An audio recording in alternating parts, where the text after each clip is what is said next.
So in this section, we're going to have two types of deployments. We're going to, one, deploy our API to a more publicly accessible space. In this case, we'll be using Microsoft Azure. So I hope you have an Azure account.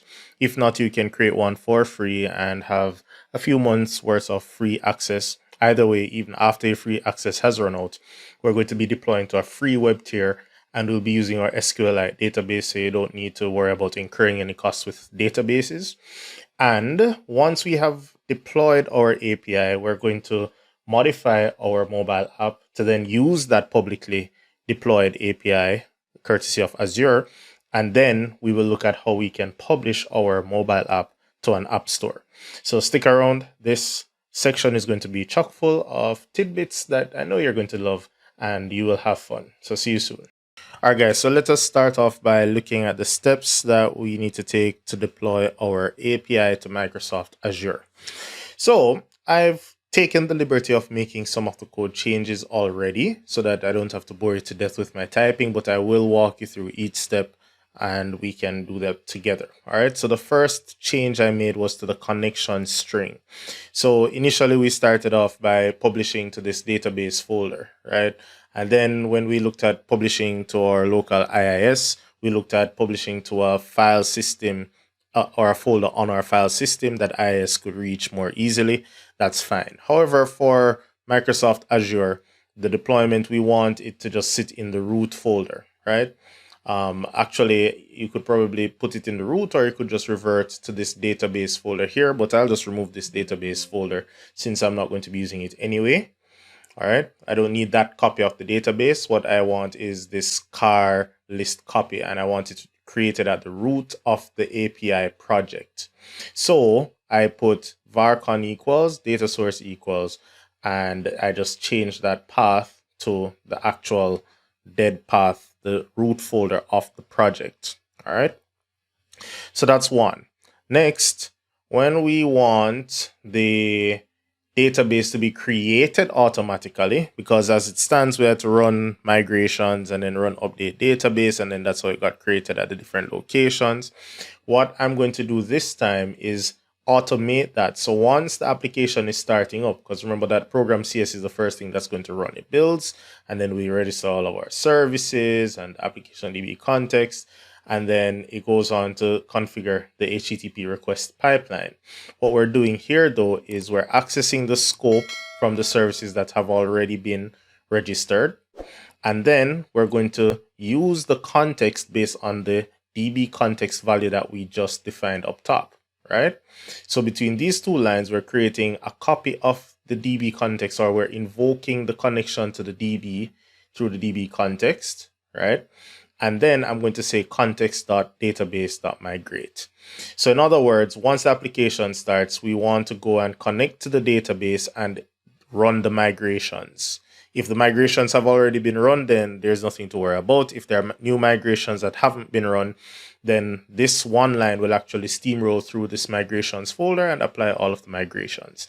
So the end result is that we'll have our identity stuff and our default seeded data between the users and the vehicles that we had set up from everything that we have done. So all of those will be seeded into the database, and they will be available once the API is published and ready for us. So with all of that done, once you've made those modifications, now we can actually look to do the deployment. So let us now right click our project, and we're going to go to publish. And I already have published it, but I'm going to start over with you guys. So we already have several published profiles, right? A published profile is pretty much just set of instructions as to how you want the publishing to happen. So this is what it looks like when you do an Azure publish profile. However, up until now, you would probably already have the folder publish profile, and you would have a screen looking something like this. Now we want to create a new one for Microsoft Azure. So we can go ahead and click new, and then it's going to say, okay, what target do you want? We want Azure. And then we can just go ahead with the default Azure App Service for Windows. And then it may prompt you to log in to your Microsoft account or whichever account you have associated with Microsoft Azure. You may be prompted to log in at this point if you're not already authenticated. I am already authenticated, so it knows my subscription and it sees that I already have an app in Azure related to this project, but I'm going to do everything fresh. So what we want to do is create new, because we want a new app service. And then that is going to ask us, okay, what is the name of the app service that you want? So you can say car list API, maybe hyphen your own name to make it unique. Something like that. Usually it will give it like a default timestamp. So that would be kind of unique enough based on when you're doing this activity. And then we want a resource group. So if you have resource groups already, you can select. Otherwise, you can click new. So a resource group, in case you're not very familiar with all the terminologies in Microsoft Azure, it's just a logical container where you would put resources that are related to each other, right? So in this case, you can create a brand new resource group. I'll just call this one car list mobile app, right? So that means -RG. You usually want to hyphenate or indicate that it's a resource group. So in this case, any resource that I may end up deploying to support this mobile app and it would be hosted in Microsoft Azure, I could just associate it with that resource group, and all of those resources are kind of living in a collective area, right? So we can go ahead and create a new resource group, give it that kind of name. And for the hosting plan, we can use a free hosting plan. So we can go ahead and click new. And it's always best to choose a location that most accurately represents where you are. So for me, East US 2 is the closest to my location. However, you can scroll through the list and pick the one that best suits you. So I'll go ahead with that. And then for the size, the default is S1, but we can go up to free. So I'll select free, all right? And then I can click OK. Now, the thing is that I already have a hosting plan, right? So I'm not going to create a brand new hosting plan, but you can go ahead and create the free one using those steps, but I'll just reuse the free hosting plan that I already have. Once again, you just go to new, you put in the hosting plan name, and the hosting plan pretty much is the provisioning of a space on a virtual machine that will host your application. So that's part of Microsoft Azure's PaaS offerings, right? So you can go ahead, give it a name if you want to, choose your location, choose the size. I'm just leaving all the defaults there. So that's why you see all those numbers. And then once you chose that or create that, I click create, it will actually go ahead and create the app service. There we go. And the hosting plan. And we can give that a few seconds. And once those have been created, they're just going to show you confirmation that you have your app service hosted on Azure. So we can click next, and then it will ask us if we want API management, which is another managed service, which we don't need. So we can skip this step, go to next, and then we can now say whether we want to use the CI/CD pipelines of GitHub or we just want a published profile. For this exercise, we'll just stick with a regular published profile and click finish. Once it has completed that, then we get our new published profile, and here it is. All right, so it's going to show you that we're ready to publish, and it's giving you all the configurations, and we're using .NET 6. Of course, that would be different if you are using .NET 7, and the subscription, the resource group, everything. So once you have all of that, then you can browse. But you can actually browse from now. If you attempt to browse, you're going to get this kind of default page letting you know that your website is up and ready. It's just waiting for your content, right? We don't have your content yet. So that is why we now go ahead and pull the trigger to do a publish. So when we hit publish, it's going to compile everything and push it over to Microsoft Azure for us. So we can give that a few seconds. And once we see that success message, publish succeeded, then we know we can try to browse again. Now, if we click the link or refresh the previous URL that we tried to browse to, I think it's going to give us a 401 error. Yes, only because remember that we have locked down access to the API outside of certain pages. So what we want to do is get to the Swagger UI. So we'll say /swagger/index.html. And once we do that, we can now access our publicly hosted or Azure hosted API, right?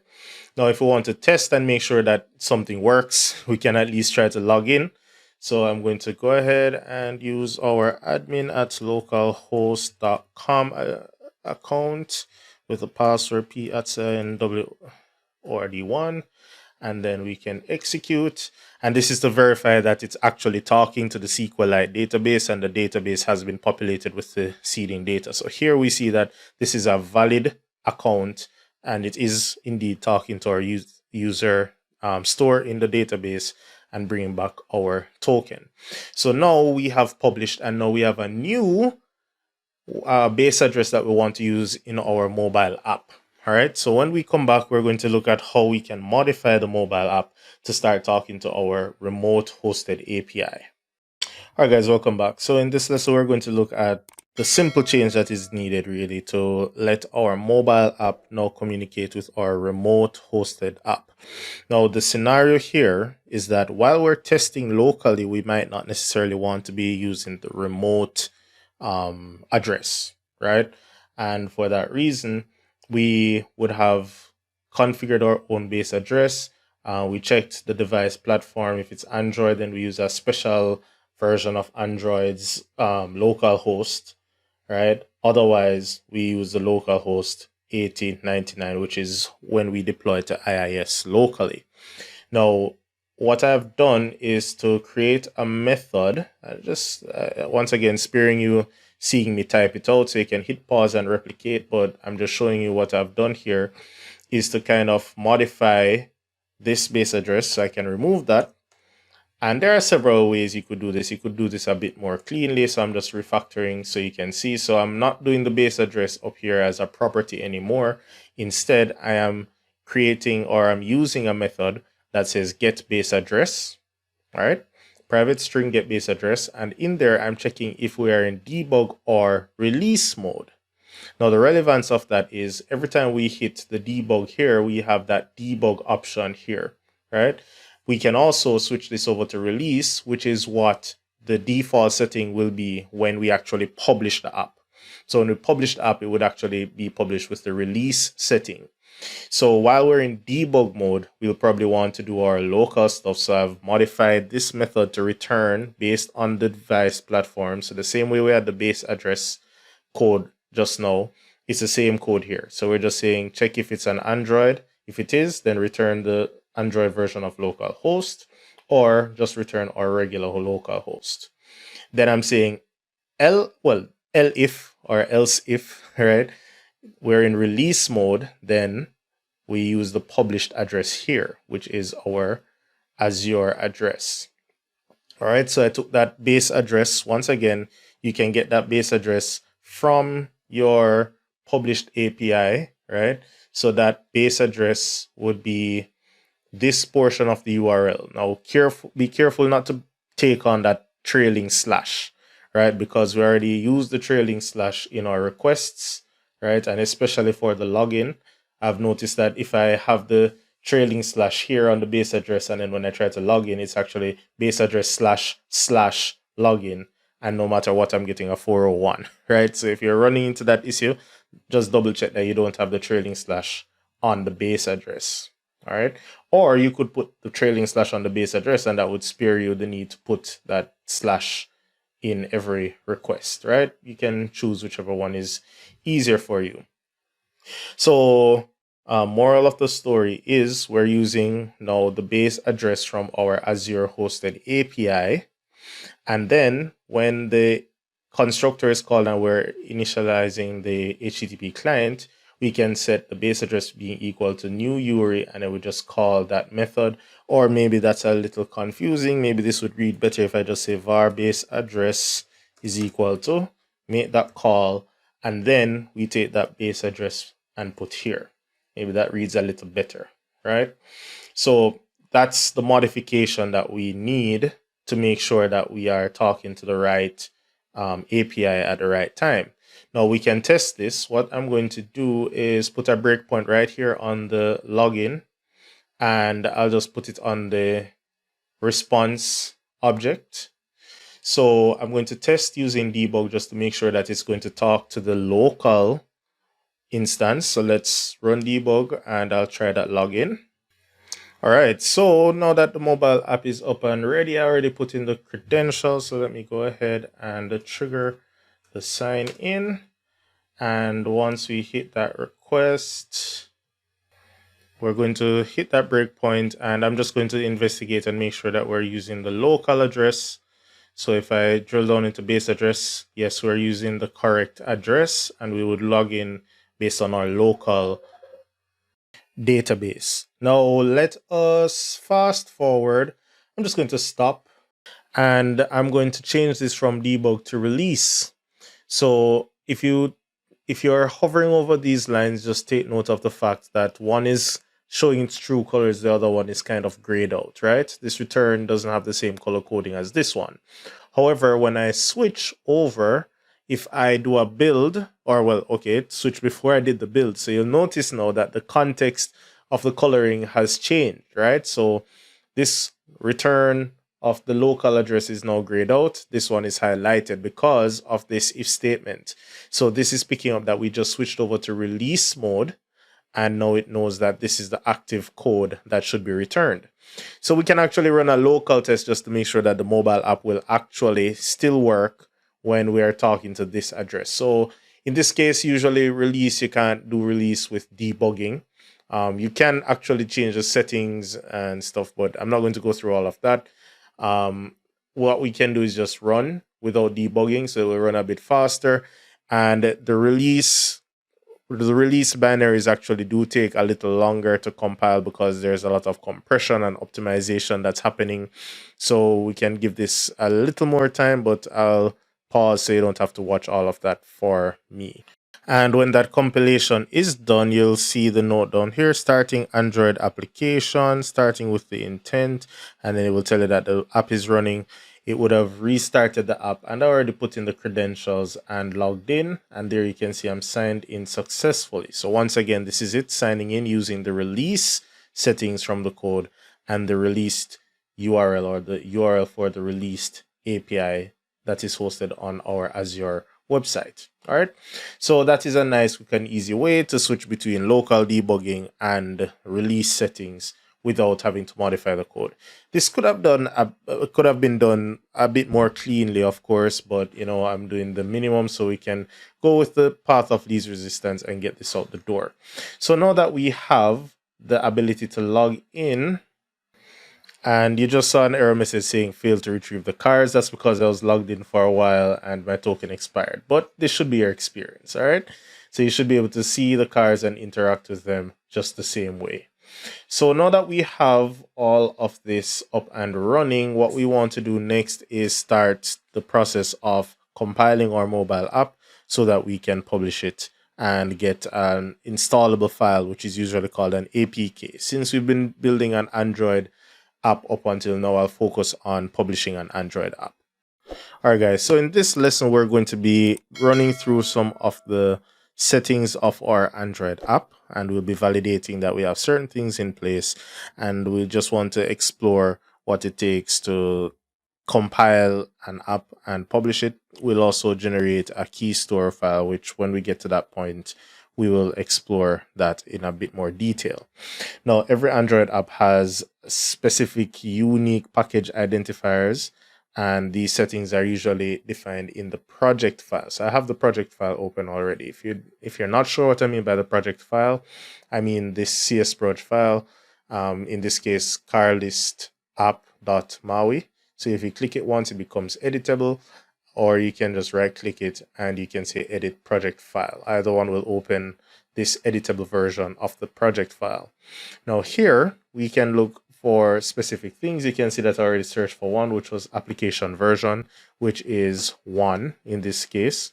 And of course you can change that as your app evolves.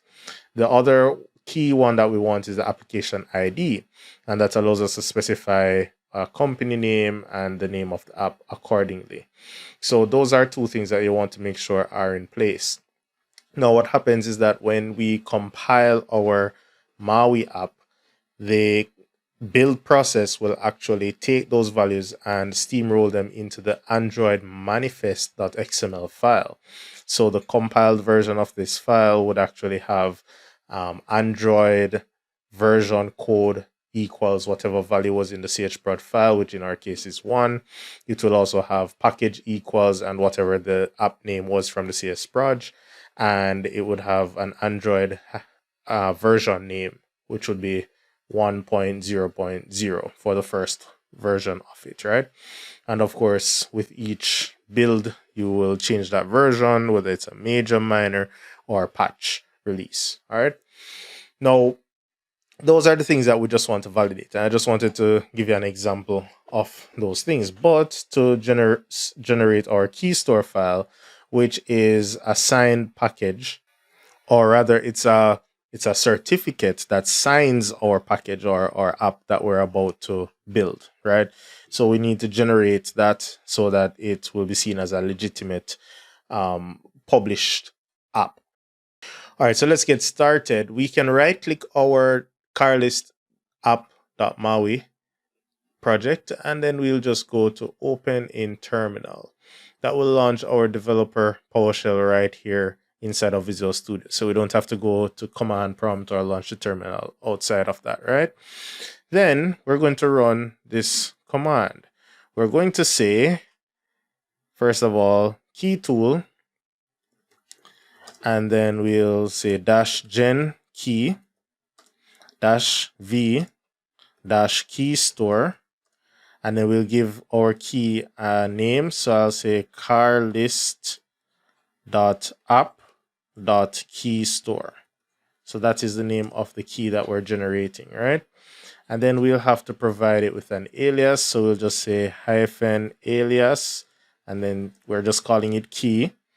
Then we need to specify the key algorithm. So -key ALG, and the algorithm is RSA. Then we need to specify the size. So we'll say key size is 2048. So it's a 2 megabyte key roughly.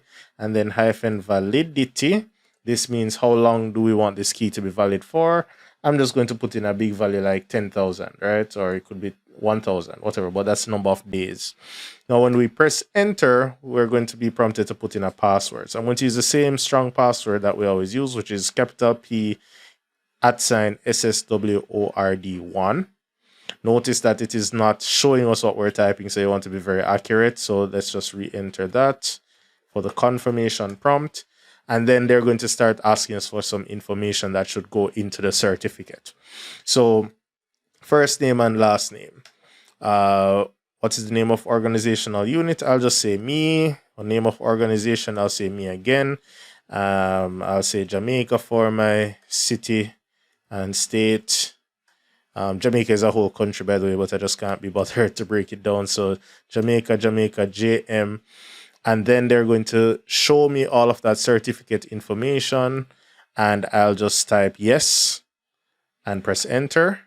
And then we give it a few seconds. And then what it does is generate a key store for us. So it generated a 2048-bit RSA key pair self-signed certificate with a validity of 10,000 days. And they show the information and they told us the name of the file. And if we look in our Solution Explorer, sure enough, we will see that file that now exists.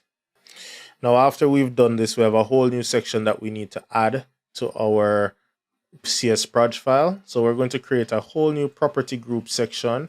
And I'm just going to paste it, and then you can go ahead and replicate it, but I'll explain line by line what we have. So this is our new property group section that goes in our csproj file for our mobile app. Now, what we did, we specified property group, we said condition, and then we set the target framework contain. So you may want to hit pause and write that exactly how I have it, with the $, the parentheses, and every token that is there. All right, target framework.contains -Android. So remember that this is an Android app that we've been building primarily. We're going to be publishing an Android app, right? However, the app, of course, is cross-platform, but right now we're focusing on Android. So we're saying that, the target framework contains -Android, and the configuration is set to release, right? So that's what we're doing there. And then we say the Android key store is true. We say the Android signing key store, and then we provide the name of the key store file that we created. So just to make sure that you get that accurately, you can click it, press F2 to rename, and just select all of the text in there and copy, and then you can just paste it here to make sure that you're accurate with what you've provided. The Android signing key alias is key, and if you didn't use key when running the command for the alias, then whatever alias value you may have put there, that is what you're going to put here as well. And then for the signing key pass and the signing store pass, we're leaving those blank, and that's intentional. We could put the values, but then for security reasons, you'll probably want to, we will be providing those values at the time of publishing as opposed to now, and then probably we'll store it and then somebody else can come and exploit something. So we can provide those values at the time of publishing, but we're not doing it here. All right. So now we're going to actually publish our app. And to do that, what we're going to do is go back to our terminal, and we are going to write the following command. So first, we're using the .NET CLI this time. So we say .NET publish, and then -f or -framework. You could write out the word framework, but we'll just do it shorthand right now. And we'll say -f, and we'll say colon and specify .NET 6.0 Android. Now, the version that you're using here, because .NET 7 is available as well. So I'm still in .NET 6. .NET 7 is available. So if you're doing this development in .NET 7, then you choose the appropriate version for your project, right? So .NET 6.0 Android space -c or configuration colon, and then we say release. So we're trying to publish with release settings, and then /p colon, and then we're going to specify the key pass and the key store pass. So I just went ahead and typed those in. So we have the /p, the first /p is the Android signing key pass. Notice the spelling. And what I'll do is actually just put this in a bigger area so that we can be sure that we see it clearly. We just put everything there.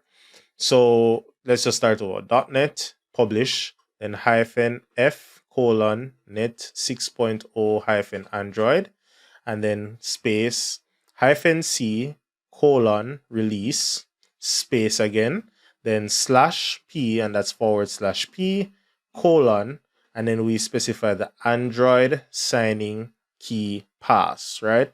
So that is what we're going to plug into one of those values that we didn't fill in up top, right? Android signing key pass, and that will have the password that we had set when we were setting the key store file. And then we're going to do the same thing for the Android signing store pass, right? Android signing store pass, and we're using the same password value. All right, make sure you get the spelling right, because I actually did a misspelling one time. I put the R at the wrong place here, and it was an honest typo, but it gave me a warm time trying to figure it out, right? So just be careful of your spelling. Now, when I press enter with the command in the console, it's going to go through and it's going to do all its restoration, and we can give it a few seconds. All right, so after we've run this command, we're going to see a bunch of lines, and some of them are going to be similar to what we saw when we ran in release mode against our emulator, right? So we're going to see that it's doing a bunch of compression, and then it's registering all of the DLLs involved. And then ultimately when it is finished, it doesn't give us a success message, but it just returns to the prompt. So how do we know that we actually went through the process successfully? If we navigate to the project folder, we can do that by just right clicking and saying open folder in File Explorer, and then we can navigate to the bin, release, and then Android folder, and then we'll see a folder there that says publish. Here we'll see that we have a few files, and one, probably the most important file here, would be the APK. All right, so with this, you could actually go ahead and test it on your own phone. But the more significant part of this whole process is that you can now actually upload this signed release of your app to the Play Store or to another app store like Amazon Android App Store. All right. So at this point, you have successfully created a mobile app that talks to an API that is hosted on the internet, and you can go ahead and install it on your phone, upload it to your Google Play Store. I'm sure that you have done something amazing with all of what you have learned up until now. But at this point, you have successfully published your first Android app. Now, I have on screen some instructions as to how you can go about uploading your app to the Google Play Store. So here they say that to upload your app to the Play console after you build and sign a release version of your app, check. The next step is to upload it to Google Play to inspect, test, and let me zoom that in a bit. Inspect, test, and publish your app. Before you get started, you may want to make sure you satisfy some requirements. So you'll need to enroll in Play App Signing, which is a recommended way to upload and sign your app. And if you build and upload an Android app bundle, then you must enroll the app in Play App Signing, right? You must also compress your downloads. All right, so you have all of those requirements. You probably don't have to worry about the compression restriction right now with this small app. And then once you have met these requirements, then you can follow that URL. So you can always go and read up on the documentation on how to actually get your app into the Play Store. But for now, we have published the app. You can go ahead and do the anchor leg where you set yourself up for eligibility on the Play Store, and then you can start getting your app out in front of the masses for people to use.